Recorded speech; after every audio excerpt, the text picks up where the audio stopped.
On Sunday, August the 21st, I spoke to you that night. I was in Karachi, but there was a sudden inundation in village Gadi Harsa. And, there had been rain there obviously for days, and people were in standing water. But there was a sudden inundation, a sudden flooding. So, dozens of families came walking to our community center that night.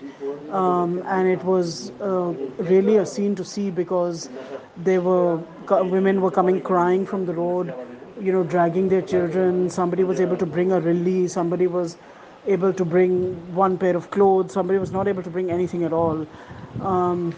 So you saw these women coming up the road just wailing and screaming and drenched, and it was a massive storm in progress, so they were completely drenched through and through. Many of them had infants who were days old, and they had wrapped them in all kinds of things, and were clutching them against their chest. So it was a real sort of scene out of something completely surreal in this area. And these communities have been through something like this for the first time, because in 2010 this area didn't flood, so they've never seen anything like this before. So that night, our team had to urgently prepare for shelter and food. Simultaneously we had two communities going through this. This was Gadi Harsa and Ghausbaksh Umrani. Both villages were completely inundated. Ghausbaksh Umrani is still so inundated that you can't see anything except water, and even the road is flooded. So our first initial task was to provide shelter, food, and medical care. And keeping in mind the cultural sensitivities and social structure, we had to keep both the communities apart from each other, because otherwise there could have been all kinds of issues. So we used several of our rooms. We separated both the communities so that they wouldn't be in the same place. And our aim was to provide comfort. So, physical comfort first, and then, as much emotional and mental comfort as our entire team could. My team of about 20-25 people have been on their feet for the last 10 days, day and night. I mean, I've never seen such dedication, really, honestly, in my life. So we also had volunteers from the community. We began cooking for all these people, and so we provided them with a hot meal that night, clean water. We were not able to provide dry clothing, which I wish we could have, but we were at least able to provide a dry space, which at that time for them was just, they were just so grateful to be in a dry space, because their homes had collapsed, or their homes had been washed away, their belongings had been washed away, their livestock had been washed away. And some people were telling me that they brought their toddler children, but their older children, who were 9-10 years old, they they were separated on the way here. It was a fairly long walk, so they were separated. So the very next morning, those women were very anxious, so we sent out teams to these villages to go and recover their children and reunite these families. For these 10 days, our goal, while these people were housed with us, was to feed them, care for them. I spent a lot of time just talking with the women late into the night to just, provide have a bit of a laugh, a little bit of a sharing of the heart. I mean, Mahim, it was heartbreaking to see their conditions. They needed little things like, like detergent powder or washing soap. You've seen the community center, all those giraffes and horses and fountains, and everything was covered with willies and children's clothing that were washed, and they were struggling to wash whatever they had and dry it so that they could wear it. So we got detergent and soap in massive quantities so that we could at least do that. Our aim was and still is to procure what we need locally. That helps boost local businesses who are already in so much trouble, and is also cheaper, quicker, less damaging to the environment, less clogging of the highways. I don't know why more people aren't doing that. Immediately, it was apparent that there were certain types of medical problems that all flood victims were facing. One was diarrhea among small children, malaria, children and adults, chest infections, children and adults, and especially these terrible, terrible skin rashes that were burning and itching on their feet and lower legs, caused by standing for prolonged times in stagnant water and muddy water. So I immediately got dozens and dozens of tubes of antibiotic creams, and I had my staff just put on gloves and go from person to person applying these antibiotic creams twice a day to all the residents who were with us. And these people were telling us that for the days they stayed at their houses, they hadn't slept for nights because of the severe burning and itching on their feet and legs, but they were able to get immediate relief from the medication we gave them. So we took care of about 700 patients in the acute phase, and we are continuing to run a free daily clinic with free medication that we have restocked the entire clinic to reflect the needs of the flood related problems.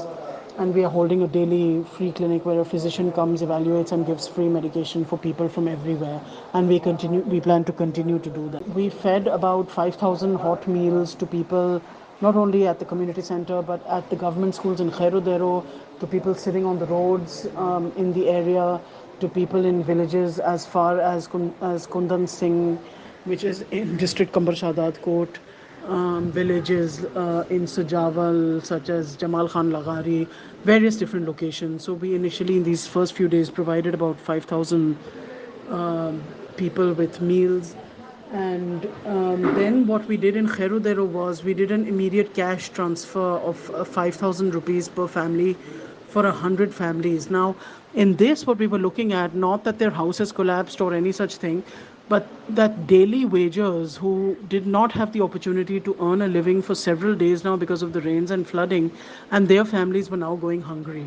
So until ration, organizing ration also takes time. So until we could do that, we did this immediate cash transfer on, quite a few days ago, to 100 daily wagers, and that really sort of took the pressure of some of these people. Now, from today, we have started the dry ration run, and by the end of tomorrow, we should have distributed about 450 ration bags to families, which is the major step in rehabilitating these people back home. So communities are preferring now to head out of here, go back home, sit on any dry patch of land they can get, but they want to be close to home. And the only major, rukawat in that is food. So once they have a month's food supplies, they are happy to go back home and live in whatever conditions they can until things get better. Now, the major task ahead is the reconstruction and repair of homes. We are getting hundreds of applications a day. People are breaking down our doors. I have teams out in 12 different villages. I had teams out in 12 different villages yesterday surveying. I can send you, pictures of the destruction, but the destruction of homes is absolutely colossal. And that is going to be the major task ahead. And what worries me is that you see, right now, there's an outpouring of sympathy and outpouring of compassion. Everyone is donating. We are being inundated with more funds than we've ever had before. But I fear that once the media hype dies down and once there's less news and, once the sort of initial josh, dries up, then the funds will dry up too. And the funds will be needed then. Once this immediate emergency relief is over, the rehabilitation is what is going to really cost money. Feeding a family for a month only costs 5,500 rupees. But helping repair or rebuild a home is going to cost a lot more than that. So that is the major task, and we haven't wasted any time, despite the fact that we are so short staffed. But what we have done is that I had teams going out surveying for ration yesterday, and I simultaneously had them do housing surveys as well. So we are building up our lists of who needs what type of help to repair their homes or rebuild their homes, and we are going to actually start doing that this month. So in Khairudero itself, for example, the area is relatively dry and reconstruction can begin. So we are going to start that wherever we can. And that is where I think really we want people to come forward and help. I think that everyone should take a moment to think about, people like my staff who are out in the field, who have not been home for days, despite the fact that their home is a minute away.